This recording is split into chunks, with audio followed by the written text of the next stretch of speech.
coalition et dire simplement que ce chemin qui a été choisi par la justice, nous ne nous y rendrons pas.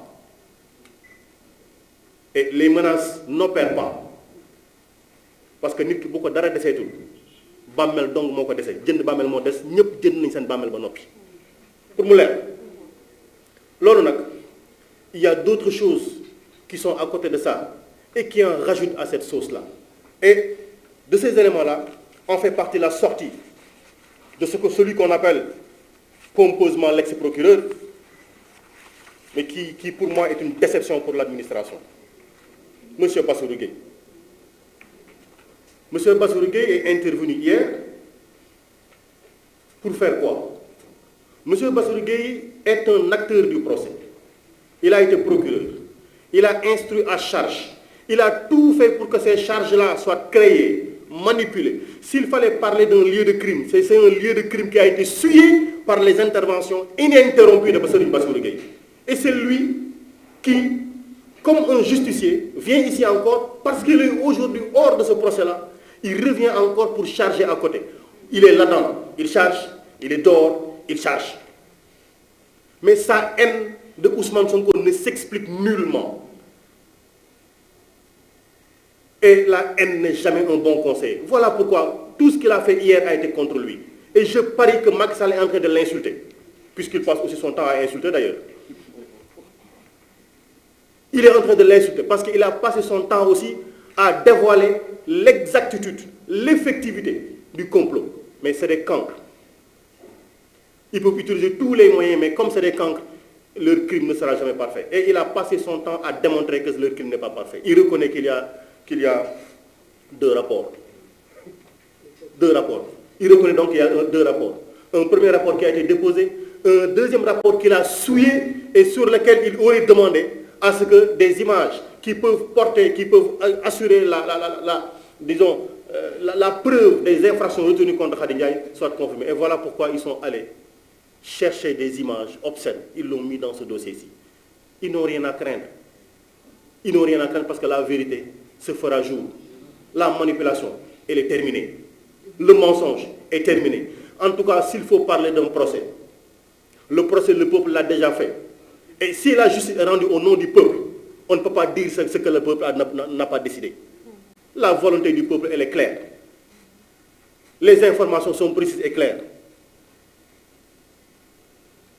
On n'attendait qu'un non-lieu. Ils ont décidé d'aller en procès.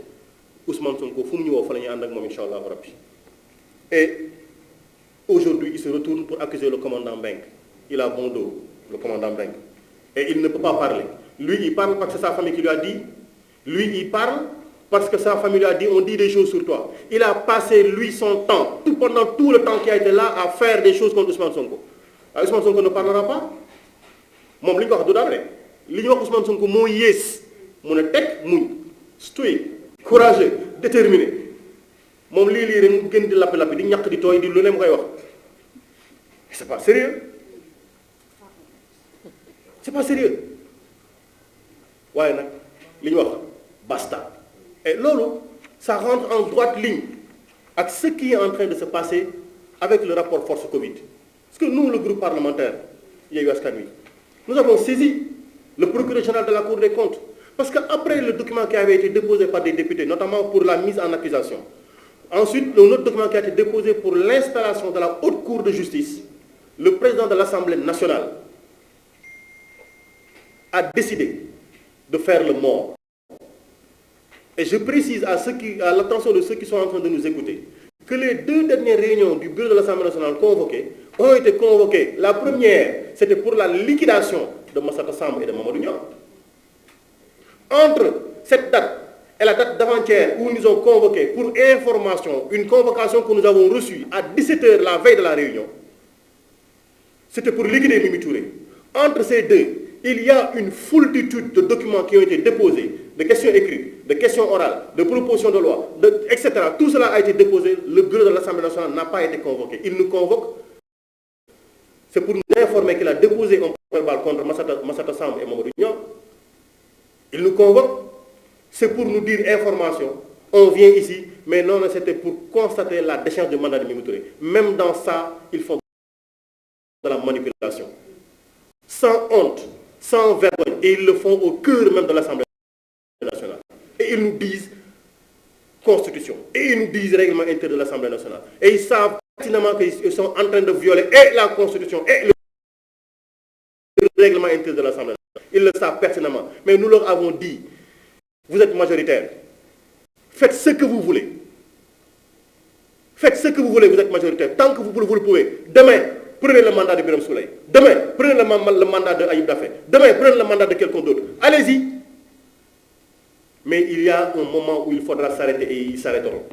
Il y a un moment où il faudra s'arrêter et ils s'arrêteront. On a vu des dames argumenter contre Mimi Touré. Moi, je n'ai aucune considération pour Mimi Touré. Je le dis tout de suite. Je n'ai aucune considération pour elle. Elle a passé son temps à insulter Ousmane Sonko. Elle a passé son temps à l'accuser de violeur. Mais, devant les forfaitures, nous, on se tient toujours debout. Et voilà pourquoi, nous, le groupe parlementaire, on est à côté d'elle. Demain, quand on l'aura restauré dans ses droits, je ne lui dirai pas bonjour, parce que ce n'est pas mon ami. Je n'ai aucune considération pour elle. Mais devant la vérité, nous tous, on se tient debout pour restaurer la vérité, pour restaurer la démocratie et pour dire que la contradiction ne peut pas être source d'inimitié. Et ils nous ont dit, comme exemple, le cas de Cissé Lo, le cas de Mbaye Ndiaye. Mais Macky Sall, quand il est arrivé au pouvoir, il a considéré que cette radiation-là, cette déchéance du mandat de Moustapha Cissé Lo et de Mbaye Ndiaye n'était pas conforme. Ils ont reçu 165 millions de francs. Et aujourd'hui, donc, demain, quand Mimi Touré retournera peut-être, on lui reversera son 165 millions peut-être. À quel titre Moustapha Cissé Lo a été dédommagé? À quel titre Mbaye Ndiaye a été dédommagé? Mais voilà ce que nous avons. Quand vous êtes avec nous, faites ce que vous voulez, il ne vous arrivera rien du tout. Mais à partir du moment où vous êtes face de nous, on va vous écraser, on va vous insulter, on va vous calomnier, on va vous menacer. Gatsa, gatsa. Et je dis, donc, nous on a saisi sur l'affaire des fonds force Covid, le procureur général de la Cour des comptes. Nous lui avons écrit une correspondance pour dire que puisque l'Assemblée nationale ne veut pas faire son travail, vous, on demande à ce que vous entrepreniez les poursuites devant la Chambre de discipline financière contre ceux qui ont géré les fonds force Covid. Parce que, voilà ce qui a été détecté. Des fautes de gestion, des détournements de fonds, des dépenses non justifiées, des dépenses qui sont sans lien avec la Covid, des dépenses fictives, des fausses factures, des surfacturations, des montants sans correspondance, etc., etc. Voilà tout ce qui a été trouvé dans le fond, que des gens ont passé le temps à s'enrichir pendant que les Sénégalais dormaient chez eux, pendant que les Sénégalais se cachaient chez eux, pendant que d'autres mouraient tranquillement. Pendant que des Sénégalais prenaient de leur salaire pour faire des contributions, pendant que les tailleurs confectionnaient des masques, pendant que les jeunes offraient 500 francs pour qu'on achète des masques, pendant que tous les citoyens participaient à cette guerre contre la Covid, il y en a qui s'enrichissaient comme des vampires sur le dos du peuple. Et parce que aussi nous avons saisi le premier président de la Cour des comptes, parce que la haute cour de justice doit juger les ministres. On a écrit pour demander à l'Assemblée nationale, parce que l'article 2 sur la Cour dit ceci, après chaque renouvellement, et dans le mois qui suit sa première réunion, l'Assemblée nationale élit 8 juges, parmi les députés, qui seront des juges au niveau de la haute cour de justice. Depuis le mois de septembre, la haute cour de justice n'est pas installée. On a écrit pour demander à ce que ça soit installé. Il ne nous répond pas. Il n'a pas le temps de convoquer le bureau de l'Assemblée nationale pour installer la haute cour de justice qui doit travailler sur la gestion et contrôler l'utilisation des deniers publics. Il préfère être là à casser de l'opposant. Il préfère être là à travailler pour faire la déchéance, pour aboutir à la déchéance de mandat de quel député. Voici ce que nous avons. Mais nous disons, tous ces éléments sont des raisons suffisantes et suffisamment complètes pour nous amener nous tous à rester debout. Et nous appelons tous les Sénégalais, comme cela a été fait, à se tenir debout. Et nous disons au service d'ordre que ce peuple-là, Ce pourquoi il se bat, c'est dans l'intérêt de tout le monde. Vous le voyez, nous avons voté le budget de l'armée. Nous n'avons pas voté celui de la gendarmerie. Parce que celui qui est à la tête de la gendarmerie est un acteur de tout ce qui se passe contre le peuple. Mais nous disons, le peuple reste le peuple souverain. C'est lui le patron de l'armée, c'est lui le patron de la gendarmerie, c'est lui le patron de la police, et c'est lui le patron des pouvoirs qui n'arrive plus à se séparer. Parce que là, la Cour des comptes a fait un travail rigoureux, des ministres ont déclaré que ce sont des militants de PASTEF. L'OFNAC est en train de faire son travail, ils ont dit que les couleurs de l'OFNAC, ce sont les couleurs de PASTEF. Donc des couleurs de la coalition Yewwi Askan Wi. Mais dans ce pays, quand on est juste, on appartient à Yewwi Askan Wi. Mais le seul procès qu'on nous fait, c'est vouloir nous tuer. Dans ce pays, quand on dit la vérité, on est de Yewwi Askan Wi, on est PASTEF. Et la seule chose que l'on nous promet, c'est la mort. Dans ce pays, quand vous dites la vérité, quand vous êtes juste, quand vous êtes brillant, quand vous êtes bon, la seule chose que l'on vous promet, c'est de dire on marchera sur vos cadavres. Mais nous serons des cadavres qui vont riposter. Vous allez commencer à voir des cadavres qui lèveront le bras pour riposter. waaye bala ñu faa yegg bala ñoo tëdd dinañ tëddandoo ñu bare. Asalaamaaleykum wa rahmatullah. Alors li ñu bëgg a wax fii di leen nuyu bu baax a baax yéen ñi fi teew di yëkkati ay kàddu di ko jëmale ci yéen ñi nga xam ne bii yéenay taskatu xabaar yi ngir ngeen jottali ñu ko Sénégalais yi képp ku ci nekk ci këram ñi ngi ñaan kàddu yi ñuy yëkkati fekk ko ci jàmm ak salaam. li ñu bëgg a wax fii du lenn lu dul wax ni gannaaw kàddu yi fi jógoon sababu bés bi mooy sababu wax ni groupe parlementaire Yewwi Askan Wi mi ngi taxaw ni benn jëmm ci wetu président Ousmane Sonko ak ci leader coalition Yewwi Askan Wi liw fii ay nag di njàmbat moo tax ñu wax ni yéen ñi nga xamante ni bii atum 2022 bi ñu génn ñaari élection yi ñu romb yéen a voté woon pour Yewwi Askan Wi wala yéen ñi nga xam ni yéene woon voté pour Yewwi Askan Wi te ay njuuj njaaju Macky Sall ak ñi liggéey ak moom taxoon ni mujj leen a jël seen carte wala mujj leen a mën a voté ñu ngi leen ñaan yéene bi ngeen amoon ci joxe seen carte yooyu na ngeen ko jëmmal ci taxawaay yéen ñi voté woon taxaw leen yéen ñi amoon yéene voté taxaw leen ndax li mu bëgg mooy du lenn lu dul kii di dox jëm ci moom mu nasaxal ko nee na du nekk candidat comme ni mu tàmmee di ko def waaye li ñuy wax mooy ñun de daanuñu taxaw Ousmane Sonko bu defee testament am dañuy def suñu testament ni moom fu mu tëdd ñu bokk fa tëdd ak moom waaye danañ ko xeex boobu mat sëkk. ñu ne dafa am ñoo xam ne ñoo war a wax jëm ci wàllu boobu ki ci njëkk a wax kan la gannaaw toute cette manipulation tappale bu rëy bi ñu nekk ci réew mi Bassirou Gueye mooy génn lan la Bassirou Gueye di wax Bassirou Gueye nee na moom day dafa génn di wax parce que ay mbokkam ñoo ko wax loo ndax dañ ko wax lu ko naqari waaw ki nga xam ne bi dañ koo ŋànk seex ko ticc rek bañ koo yàbbi 2014 ba tey jii li ñuy wax ci moom kon moom nu mu war a def moom xanaa ko Ousmane Sonko moo ko gën ndax moom mi ngi tappale di jëmale ci Ousmane Sonko keneen ak keneen di tappale ñuy fay ay nit ñuy tappale ñuy fay keneen ak keneen ñuy tappale góor yu jigéen di tappale jëmale ci Ousmane Sonko mu ni zëmm taxaw jàkkaarloo ñoom di leen xool di ree di def li ko war di dox jàkkaarloo ñoom moom kenn tuddu ko lu dul ne da ngaa dugal ay photo lañ ko wax loolu kese mu crise jaawale karawaat nuroog fantomas ñëw di ñaq lu ne mu wax ko nee na dafa boole dal ak xadar wax leen ma nu mu mën a ànde dal ak xadar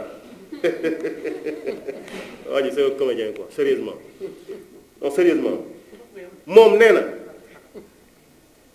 dossier bi ñaari rapport jam moom moo ko wax xam nga moom bi muy ñëw dafa bëggoon setal dara la bëggoon def mais il a passé son temps li mu ko def yëpp temps bi mu nekk foofu di wàcc yëpp wàcc bi dul jeex xam nga lu mu ko wax c'est un complot contre Ousmane Sonko man Bassirou Gueye je le confirme taxuma ci Abdou Mbengue la c'est ce qu'il a dit gis nga conférence de presse Bassirou Gueye nii lañ koy tënkee li ma fi wax yëpp xam nga lu muy tekki complot la taxuma ci Abdou Mbengue la jeex na lu nga ci war a dégg loolu la ñaari rapport Ousmane Sonko rapport bi mu yor ak ñoom rapport bi ñu yor rapport bi Ousmane Sonko yor wala bi ñu jàpp ne moom lañu yor rapport bi génnoon dem moom moo ko dëppluwaat ne nañu wuti luñ ci sos loo luñ ci sol loo xam ne day tax bu ñu bëggee daaneel soxna Khady Ndiaye ñu daaneel ko ci lañ ci dugal ay photo lii de la ak lan capitaine Touré wérul capitaine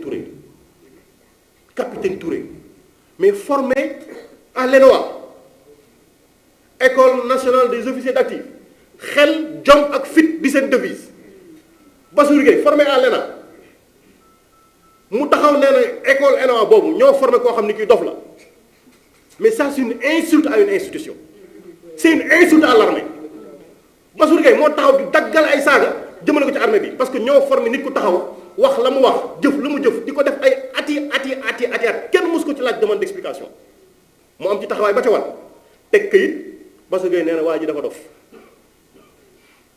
loolu du ma ci sori leneen li ñu ciy wax Bassirou Gueye dafa nekk ci dossier bi def ci lim ciy def ñu déposer plainte contre lui Macky Sall bëgg koo làq tax mu jël ko jox ko OFNAC képp koo xam ne kii am nga loo war a déclarer OFNAC tant que Bassirou Gueye mi ngi fa bul déposer ndax saako la jënd lépp luñ ko fa déposer dina ko def ci saako boobu yóbbu ko ci tool yi gas ko suul bu fa kenn déposer dara ndax la mu nekk woon fee lay nekk fii kooku moo génn ci dossier bi def conférence de presse mais li mu def il a violé l'obligation de réserve ndax dossier bi jeexagul te moom da cee wax da cee bind da cee def instruction mu tey mu ñëw def conférence de presse di ci wax xanaa da ngeen a fàtte kaw juge Téliko bi mu commenté décision bi ci CEDEAO da ngeen ko fàtte qu'est-ce qu'on lui a fait mais Bassirou Gueye peut parler pendant des heures et des heures et des heures mais puisque ñoom la jàppoon ni moom la ñuy défendre dara du ko ci fekk voilà le pays dans lequel nous sommes boo ànd ak ñoom tout est permis lu ne mën nga koo def ci dëkk bi mais bis boo juwoo taal ak ñoom sa bakken mi ngi ci xottu gerte lii mooy